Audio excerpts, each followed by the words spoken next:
বিশ্বজুড়ে ছড়ানো প্রথাগত যুদ্ধবিগ্রহের ফাঁদে জড়িয়ে যখন আমেরিকার শক্তি ক্ষয় ও অর্থনৈতিক বিপর্যয় চরমে, ঠিক তখনই পুরো বিশ্বকে অবাক করে দিয়ে তাদের প্রধান প্রতিদ্বন্দ্বী চীন অত্যন্ত নিঃশব্দে আগামী দিনের সম্ভাব্য মহাযুদ্ধের প্রস্তুতি গুছিয়ে নিচ্ছে সবার অগোচরে।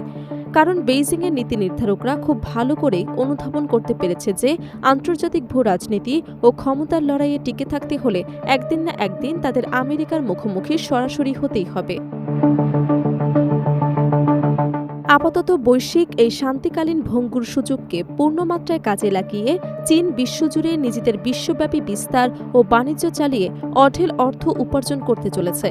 অর্জিত সেই বিপুল অর্থ ও প্রযুক্তি দিয়ে তারা দিনরাত নিজেদের সামরিক বাহিনীকে সাজাচ্ছে পৃথিবীর সবচেয়ে অত্যাধুনিক সব যুদ্ধ উপকরণের সুবিন্যস্ত মেলবন্ধনে। সেই সুদূর প্রসারী কৌশলী ধারাবাহিকতায় এবার বিশ্ব অর্থনীতি ও সামরিক কৌশলের দাপার বোর্ডে চীন চালিয়েছে আরেকটি অভূতপূর্ব মাস্টার স্ট্রোক।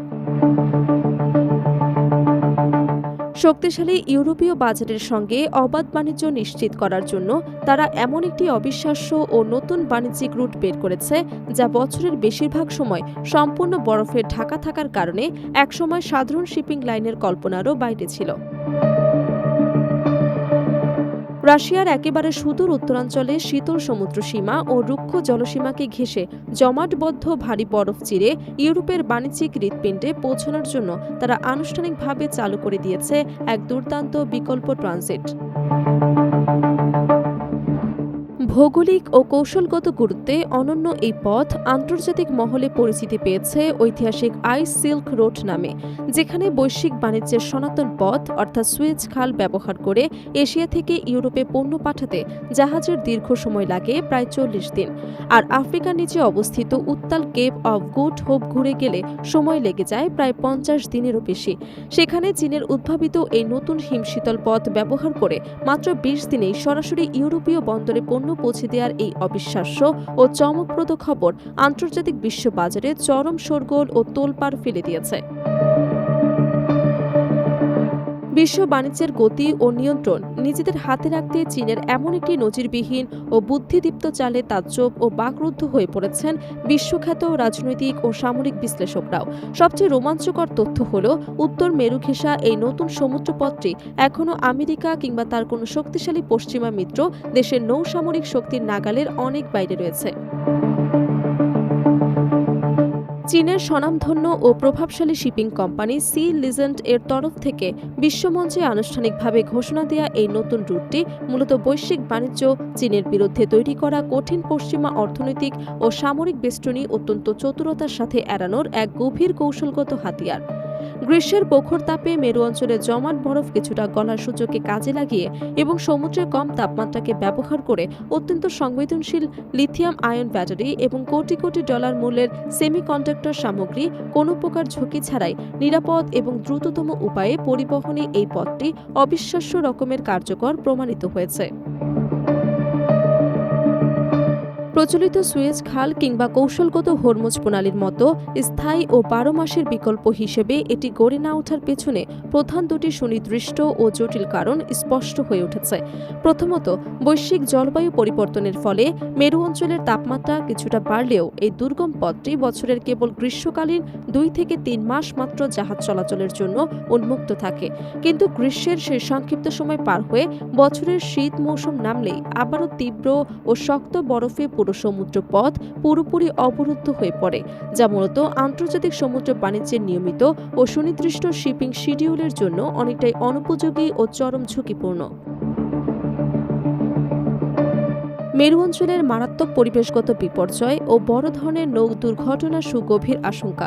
অত্যন্ত সংবেদনশীল ও স্পর্শকাতর আর্কটিক অঞ্চলে যদি ভারী বরফ ভাঙার জন্য বিশেষায়িত আইস ব্রেকার জাহাজ চলাচল অতিরিক্ত মাত্রায় বৃদ্ধি পায়, তবে মেরু অঞ্চলে প্রাচীন বরফ গলার গতি কয়েক গুণ তীব্র ও অনিয়ন্ত্রিত হয়ে উঠবে।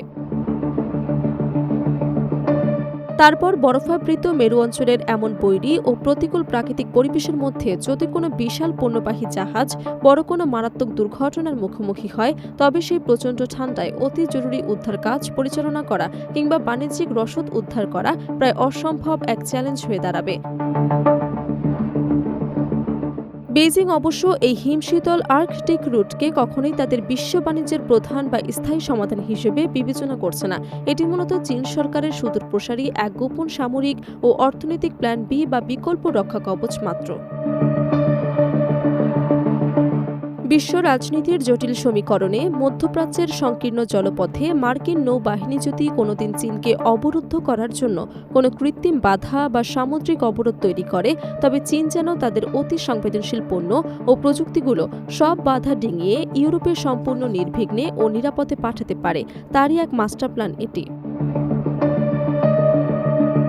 অন্যদিকে মেরু অঞ্চলে চীন এবং রাশিয়ার ক্রমবর্ধমান অর্থনৈতিক ও কৌশলগত ঘনিষ্ঠতা ওয়াশিংটন এবং তার ন্যাটো মিত্রদের জন্য নতুন করে উদ্বেগের কারণ হয়ে উঠেছে।